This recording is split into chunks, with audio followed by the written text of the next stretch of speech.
flu is on the move. The virus has arrived in yet another province. They're concerned about any health problem that's on the mainland. It's not going to stay there.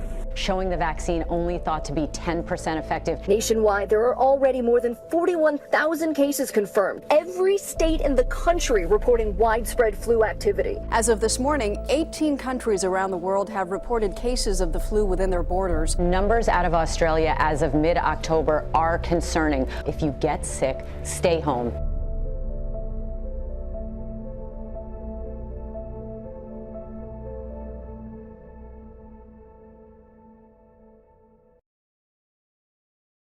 Space Team, written by Barry J. Hutchison. So last week's book, A Center Cannot Hold, was a very serious book with serious problems that a real person has to deal with. And I think books like that have their place, especially when you think you're really having a bad day. Maybe you're really running late for work because you had a flat tire and you weren't able to stop to get coffee on your way in. And as a result, you're really cranky. Listen to The Center Cannot Hold, or better yet, listen to Endurance, about Shackleton's endurance and when their ship gets trapped in pack ice, slowly crushed, and then sinks in front of them. After listening to a book like that, then the rest of our problems, they just don't seem that bad. Well, I should say most of them. That being said, if you listen to too many of them, they can get a little bit depressing. So, a book like Space Team is basically the exact opposite. Audible's AI has been recommending this book to me for some time, so I figured it was finally time to give it a whirl. I think it's pretty obvious when you look at the covers of these books that you're not really supposed to take it too seriously. Now, don't get me wrong, there's obviously some conflict in the book. Some really horrible stuff happens to the main character. Yet somehow the character is able to maintain a positive attitude,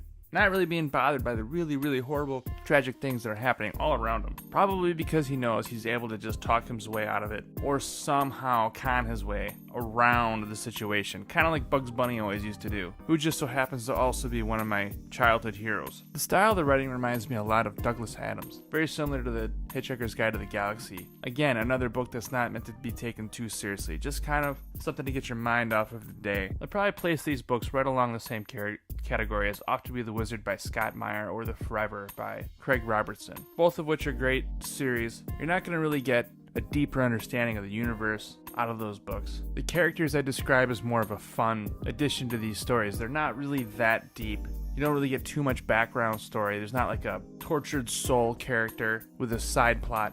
At least not yet. I did only listen to the first book. I did get a couple more books just for the next time I have kind of a bad day. These are the best books for that, or really bad traffic. And that's kind of the other thing I like about it, is I'm kind of late to the party with these, so I have a whole series of books to get through. And it has the added bonus of being a space book and kind of getting me through the waiting period before the next X-Force book comes out. Ultimately, though, I think it was a good introduction to this world that the author has created, enough to get me to buy a few extra books in the series and kind of squirrel them away for another bad day. But to be honest, I hope the characters get a little bit more deep, a little bit more background, because I think that's what's really going to hold the attention of the readers to get to the end of the series. It looks like he's got something like 10 books already available right now on Audible. They're all kind of pretty short, but still that's quite a bit of material. So we'll see how it goes.